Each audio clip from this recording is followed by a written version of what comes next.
kids. Those families are suffering immense pain right now. Think of this as if it were your own. Every one of us needs to be wrapping our arms around these families, giving them every ounce that we can muster. These were Minneapolis families. These were American families.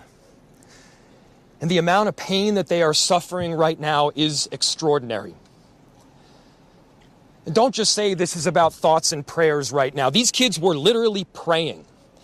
It was the first week of school. They were in a church. These are kids that should be learning with their friends.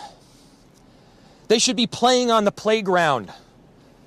They should be able to go to school or church in peace without the fear or risk of violence, and their parents should have the same kind of assurance. These are the sort of basic assurances that every family should have, every step of the day, regardless of where they are in our country.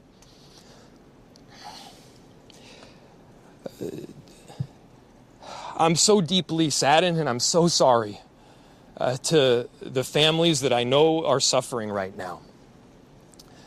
My ask is to everyone, stand by them. Love them. These families have forever been changed, and we've all been changed with them. We need to do everything possible to support them through this time. We have a family resource center that has been set up. I'm grateful for all of the law enforcement agencies from a number of different jurisdictions, and all the different departmental support that we've received. They're going to be working tirelessly.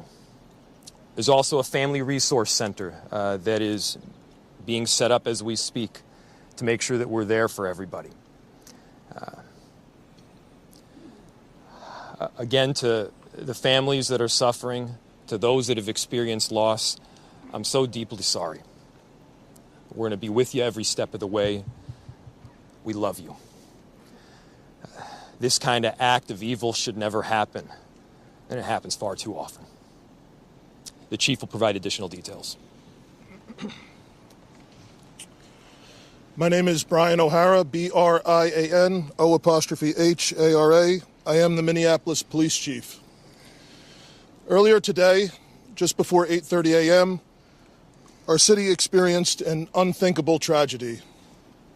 Minneapolis police officers responded to a report of a shooting at a mass that was happening at the Annunciation Roman Catholic Church on the block behind me.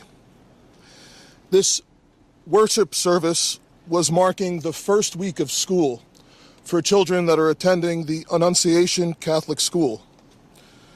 During the Mass, a gunman approached on the outside, on the side of the building, and began firing a rifle through the church windows towards the children sitting in the pews at the Mass. Shooting through the windows, he struck children and worshipers that were inside the building. The shooter was armed with a rifle, a shotgun, and a pistol. This was a deliberate act of violence against innocent children and other people worshiping. The sheer cruelty and cowardice of firing into a church full of children is absolutely incomprehensible. Police officers from the Minneapolis Police Department immediately responded, entered the church, and attempted to provide first aid and rescue some of the children that were hiding throughout the building, while other first responders came and EMS responded to rush victims to nearby hospitals. 2 young children, ages 8 and 10, were killed where they sat in the pews. Their parents have been notified. 17 other people were injured, 14 of them being children. 2 of those children are in critical condition. The coward who fired these shots ultimately took his own life in the rear of the church.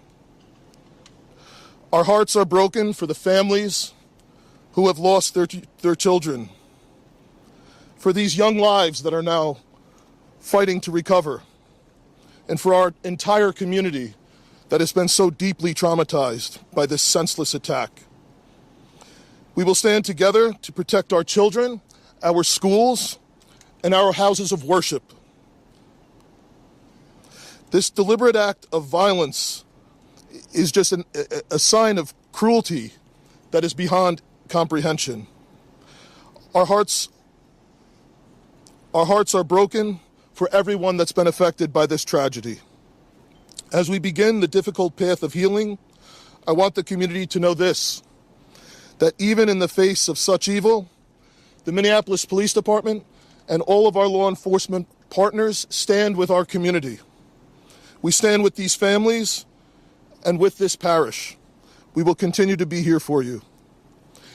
With that, the investigation is obviously in its preliminary stages, and I will attempt to take some questions to provide further information. Chief, what can you tell us about the suspect in this case?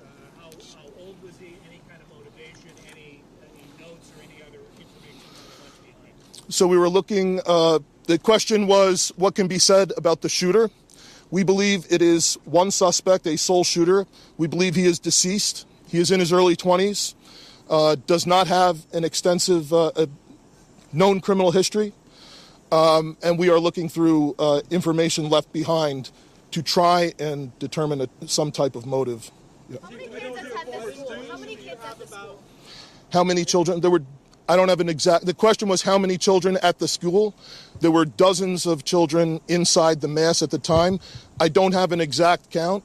The children have been relocated into the school, which is where their families are reunifying with them. Do we know if the shooter, Reg. Other than the weapons, was the shooter a student, former student? Was he a former employee? Do we know that? The question was, do we know if if the shooter was a former school employee or a former student? We don't have that information. Did he leave anything behind other than the weapons? There's a vehicle. The question was anything left behind? There's a vehicle that we believe that the suspect used that is being searched, and we will be conducting other searches related to this. Where was the vehicle and where was it parked? Inside the parking lot here. there was some neighbors who said that the door to the church had been barricaded. Yep. Is that correct? So the question was, neighbors had said that the door to the church had been barricaded. The shooter approached on one side of the church building, and on that side, at least two doors, it appears there had been like a 2x4 placed. So not all of the doors around the building, but on the side where the shooter did fire. And on the outside. On the outside, yes. Were there any explosives that were found? The question was there any explosives? There were reports of that. There were no explosives or improvised devices that we found. I do believe there was one, I guess you would call it a smoke bomb, like not an explosive, but a sort of a firework that would release smoke. And which side of the building? North, south? The side that is closest to us, here, on this side. Yep.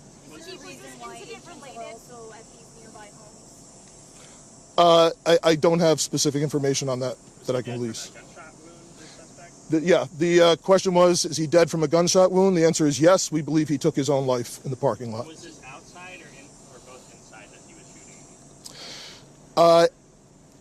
The question was he shooting outside and inside? He was absolutely shooting outside of the building on the side of the church, inside through the windows. It appears he may have gone inside, but I don't believe we've located any casings inside the building.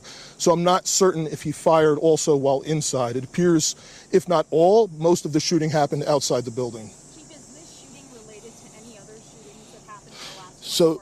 yeah, Taylor's asking, is this related to any of the other shootings? This does not appear to be related to any other shooting in the city. Do you know approximately how many rounds were fired? The question was how many rounds? I would say it's in the dozens. We don't have an exact count. There's a sidewalk on the outside as well as a grassy area. So obviously we are going through and taking our time to process the scene. Was he firing just one weapon, like the rifle? Or... The question was he firing one weapon? We believe he had fired all three. He had a rifle, a shotgun, and a pistol. Chief, was this individual licensed to conceal and carry? Did he have any? Were the weapons, was he lawfully carrying the weapons? I don't have that information. And I don't have any information on any significant criminal history either. Was he dressed at all in any tactical type of gear? It appeared he had some black clothing on, his cargo-type pants. I guess you could interpret that as, you know, however you like. All right, Yeah. ladies and gentlemen, thank you for helping us to get the information out today. We have a lot No more work questions? that needs to be done. We will return back later today to provide more details as they become available, and we'll let you know how you can know about that in the moments to come. Thank you. Okay, How can the public help? that's it. Thank you.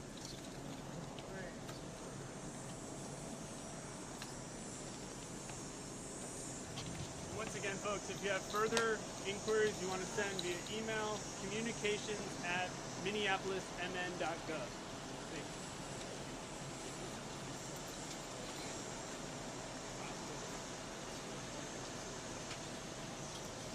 Mayor, you tell your governor, don't fucking rhetoric against this public discussion. Yes, absolutely. Hey, folks, one other quick thing. If you want to be absolutely sure to be notified of the next press avail, please send an email.